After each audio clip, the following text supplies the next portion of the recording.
This story happened when one day my best friend and I were taking a shortcut to her house. It goes past a few houses and through a small area of woods, crossing a 2 feet wide creek. This particular day, I was wearing one of those jackets that had earbuds as the strings, a must-have item as a 5th grader in 2010/2011. As we were passing one of the houses, a couple of big dogs come running from it, jumping on us and obviously just wanting to play around/be petted. The owner of the house comes out, and I noticed right away that he was acting really fidgety and nervous, saying stuff about the dogs like, "Oh, it's okay, they're nice, don't worry, you can pet them." We made small talk with him about the dogs for a few minutes and turned around to leave. About a minute or so passed, and we arrived at the small creek, when I noticed that one of the rubber earbuds that was on my jacket was gone, and I insisted on going back to look for it. The guy came back out again and offered to help us. He asked what the material was made of, and I said it was made of rubber.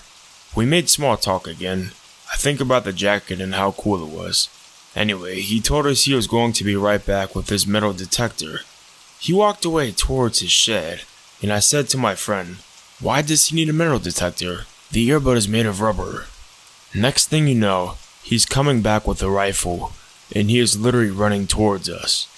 When I'm telling you we ran. When we got to safety past the creek and near her house, I was telling her we needed to call 911. She insisted that we do not because her parents would be mad at her. I explained to her with urgency why it's important we called the cops, but she refused and I couldn't force her. I'd never called them because I didn't want to do it alone. Plus, it would have been my first time calling them. I can't remember if and when I told my parents that night what happened, but when I told them, they gaslit me and said I was crazy and overreacting, that I really didn't see that. From time to time I do think about this experience, and it still haunts me. I do know what I saw is what I saw. This next experience also happened in 5th grade, taking place after the first experience, but I'm not sure how long after. The friend from the previous story lived near a cemetery, about a 5-minute walk from her house. It was a big cemetery, and we liked to walk around it a lot. Plus, behind the cemetery was a shortcut through the woods to a big park, which was coincidentally right next to our school. This day, we were also with another good friend of ours.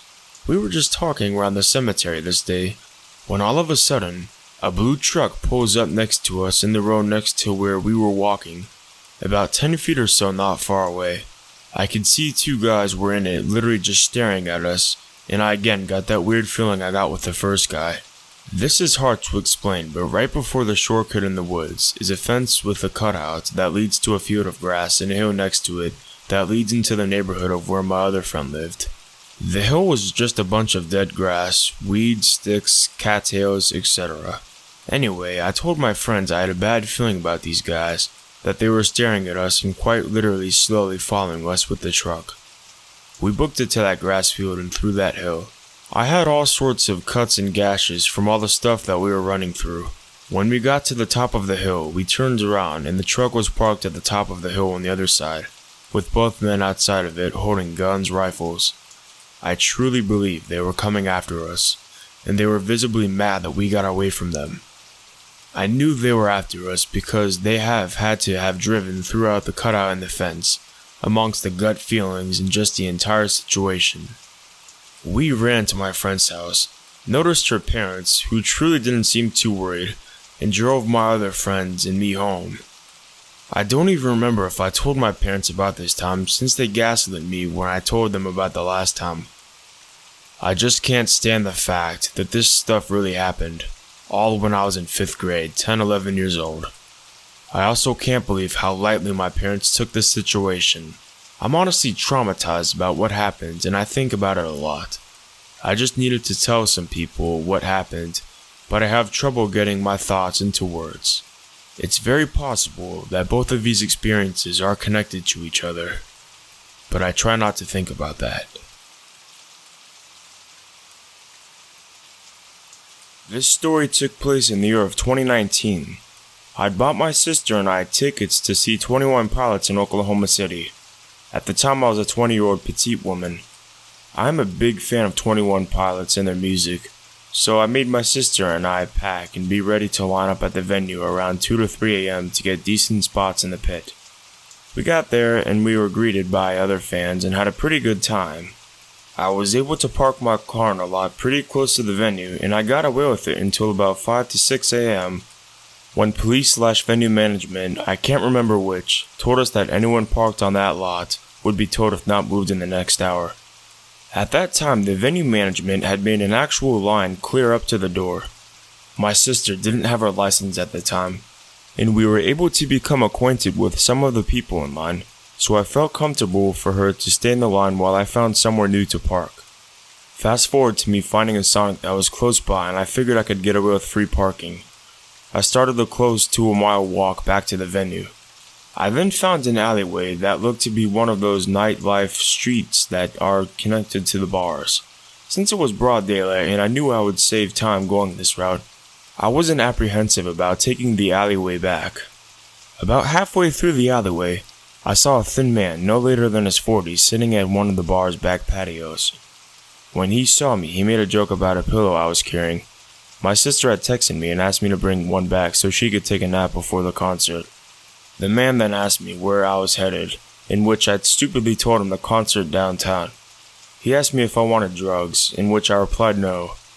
And then he asked if he could come with, which I lied and told him it was sold out. This entire exchange I kept walking while he was talking to hopefully shake him off or show no interest in the conversation. When I reached the end of the alley, I had a bad feeling that I was being followed. So when I turned the corner, I quickly jogged to hopefully gain some distance between us, if that was the case. Unfortunately, I was correct that he was following me. I remember hearing fast footsteps following me behind, and then abruptly stopping when I turned to look behind me. It was almost like a movie, where he would rush behind something when I turned, thinking I didn't see him. At this point I panicked, and started trying to spot the closest store to me. It was only 5 to 6 a.m. at this point, so anything I did pass was closed. Plus, I was in a suburban area with more apartment buildings than stores. I turned another corner and saw a man was coming out of his home. I hurried up to the man and remember asking him if he could help me because I was scared and felt unsafe because somebody was following me. At this point, the scrawny man from the alley had gained on me and was a few feet away from us. The man stalking me then began telling the guy that I was asking for help, that I was a liar and to not listen to me.